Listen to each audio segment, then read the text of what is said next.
नमस्कार, मी पंजाब डक. मी आहे धारूरच्या घाटामध्ये आणि आज आहे गुढीपाडवा. तर सर्वप्रथम गुढीपाडव्याच्या सर्व माझ्या शेतकरी बांधवांना खूप खूप अशा शुभेच्छा. आणि आज पासून एक अंदाज देणार आहे.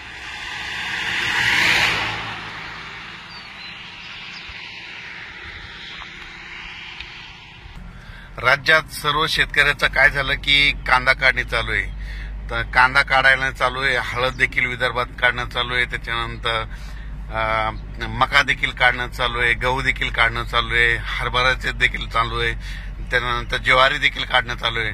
त्या सर्व शेतकऱ्याला सांगू इच्छितो की काय करा, म्हणजे राज्यामध्ये मंगळवार बुधवार गुरुवार पाऊस येणार आहे. म्हणून तुम्ही काय करा की ह्या 2 दिवसामध्ये आज आणि उद्याच्या दिवस जे पीक असेल ते काय करा, झाकून ठेवा. कारण की राज्यामध्ये कांदे देखील काढणं चालू आहे, तर झाकून ठेवा.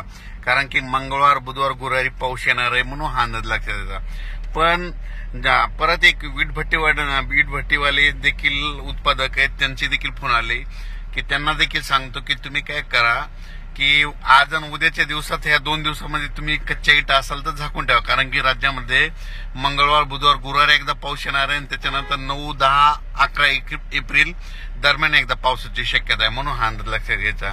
म्हणून पण राज्यात हा पाऊस दररोज वेगवेगळ्या भागात भाग बदलत पडत जाणार आहे. दररोज 2-2 दिवस वेगवेगळ्या भागात मुक्काम करत जाणार आहे. म्हणून हा अंदाज लक्षात घ्यायचा.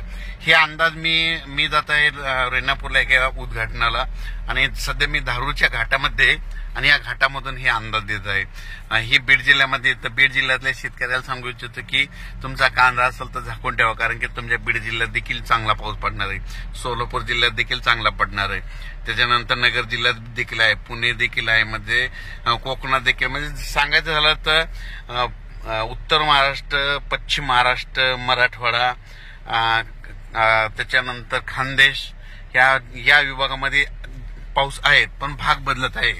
म्हणजे सर्वदूर सारखा नाही पडणार, कुठं तर विखुरलेल्या स्वरूपात पडणार आहे. म्हणून हा अंदाज लक्षात यायचा. विदर्भात मात्र थोडं फार पावसाचं प्रमाण कमी आहे, पूर्व विदर्भात थोडं तर त्याच्यापेक्षा थोडं कमी आहे. फक्त पाऊस हा म्हणजे इकडे कोकणपट्टी, पश्चिम महाराष्ट्र आणि उत्तर महाराष्ट्र या भागामध्ये थोडं जास्त आहे. म्हणून हे अंदाज लक्षात घ्यायचा.